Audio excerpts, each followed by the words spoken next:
Hey guys, this is Miss Walters, and today is Tuesday, March 31st. And today's focus is, of course, the Unidate Study Guide, Part 2. Yesterday we went over the first 5 questions, and then you were supposed to do questions 6 through 9 on your own. So let's take a look at these questions and see what's the answer. Number 6 is, what is the Universal Declaration of Human Rights? The Universal Declaration of Human Rights is a historic document that outlined the rights and freedoms that everyone in the world is entitled to.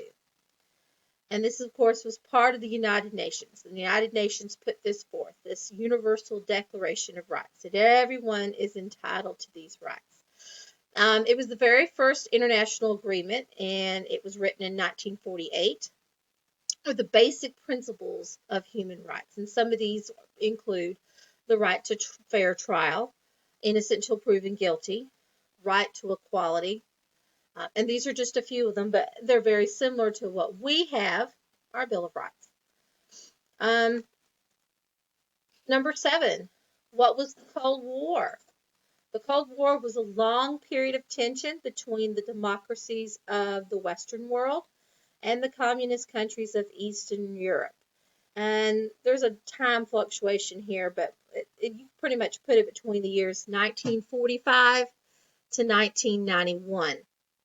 The West was led by the United States, and the Eastern Europe was led by the Soviet Union, Russia. It was really the difference of ideology we believed in. It was a difference in economics, the way the way the governments were supposed to operate for the people. So it was just a complete opposites against each other. And during this time period, we never really had an official declared war with each other, but we participated in proxy wars, wars where they instigated something with another country and we instigated something through someone else, and it kind of came about, but we never directly fought the Soviet Union. So an example would be like Vietnam or Korea. We also had a very, very, I don't know how to the arms race. Regular missiles and military buildup, including nuclear buildup. Very tense time between us in that time period. Who could have the most missiles? Who could have the most weapons? And of course, the space race. Who can get to the moon first? Who's going to be the first man in space? Number 8, what are the proper steps in foreign policy diplomacy when dealing with other countries? And that question kind of reminds me where we did our little scenario in class where we were in different countries and everybody had like a scenario thrown at them and you had to like respond. How are we going to deal with this situation that happened? How are we going to deal with this incident? And the proper steps are, number 1, diplomatic talks. Before you do anything, you need to talk to this other country and see if you can reach some kind of peace, some kind of agreement, some type of mediation, a treaty, something. The second step would be sanctions. If you're going to act like this to us, so and so, then we're going to cut off our trade with you. Any aid that we are sending to you, we're going to not allow other countries that are our friends to trade with you as well. We're going to hit you where it hurts the most, and that's usually in the pocketbook. So money. So this usually is the step that really gets them, that kind of wakes most of them up. Most of them, I say. And the third step is military action.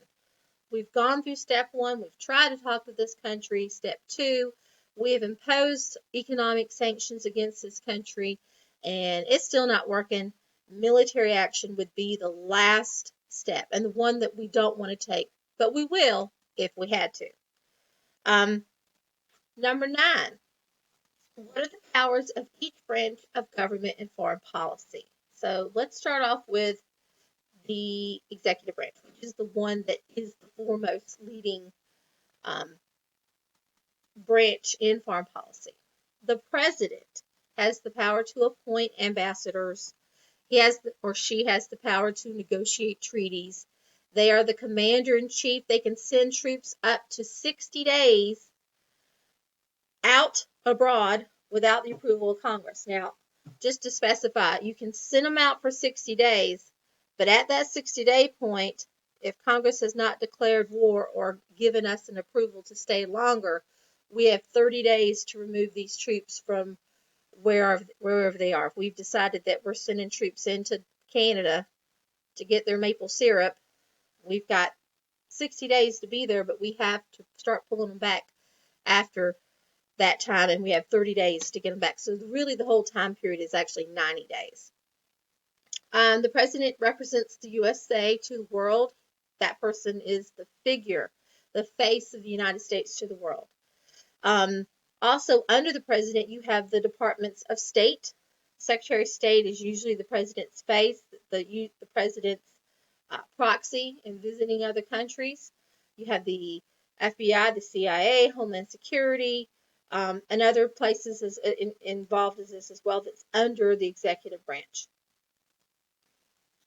The legislative branch, they do have some powers. Remember, Congress is the only body that can declare war. And the last war that was officially declared in the United States was World War II, because Congress declared war December the 8th, the day after the Japanese bombed Pearl Harbor, December 7th, 1941. Congress also has the power to approve ambassadors and treaties, but actually that's just the Senate. Only the Senate approves ambassadors and treaties. And Congress controls money. If the president wants to send aid or troops somewhere, he or she has to get Congress's okay. So they have control in that area, though it's not as explicit as, let's say, sending troops or appointing ambassadors or making negotiations. Whoever holds the purse strings has a lot of power, and that is Congress. Last but not least is the judicial branch. So the Supreme Court, they can declare an executive order made by the president or a law passed by Congress to be unconstitutional. And if this has to do with some type of foreign policy, then, that still falls into their wheelhouse. That is their power. They really don't have a lot of power. We know this, but it is a strong and it's a very powerful power. So these are the powers of each of the branches of foreign policy.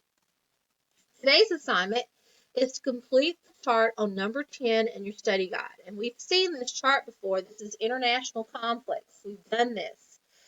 This should be in your notebook somewhere. It's either in your handouts or it's in your GeoNotes.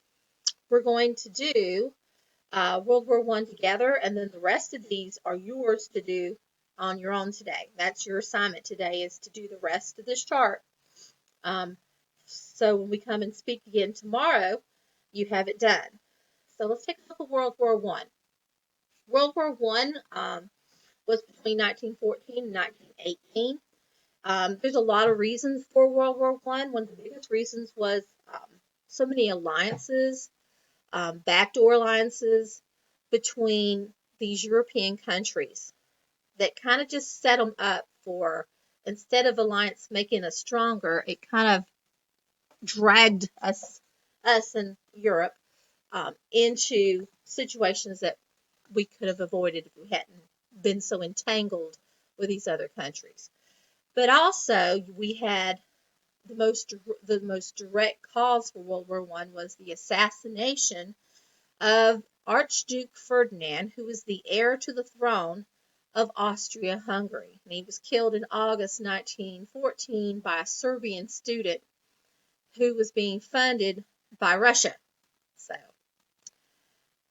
Austria-Hungary declared war on Russia, and in doing so, they declared war on Germany on England and France, because England and France was Russia's allies.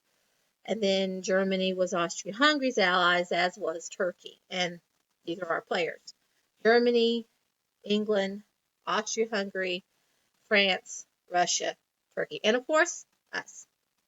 Now, the United States did not join the war until around 1917. Russia left the war around the same time in 1917 because of the Communist Revolution. The Tsar of Russia, Nicholas II Romanov, he was killed, he and his family, by the communists, and the communist regime took over the country, and it has maintained control since then. World War I ended in 1918 with an armistice, a truce. The ending of the way it ended in the truce and the details in the Treaty of Versailles, the treaty what ended the war, left a lot of bad feelings on the part of Germany, and actually was an indirect cause for World War II, which of course you're going to be filling out and doing for me today. So I'm going to leave you to it. You're going to finish filling in the chart. Like I said, if you go back and look in your notebook, you will find where we've done this before. I bet I've sent a PowerPoint out earlier that probably has all this information. If you go back into your mind, you can probably find it. Please be sure to complete this chart. And then tomorrow during our class, we're going to go over everything together. If you have any questions, of course, you can always send me a remind message, or you can email me at the address here on this slide. So I will be talking to you today in class, and I will be sending out the meeting information at that time, so you'll see it posted on our teams. Take care. Have a great Tuesday, and I'll see you later.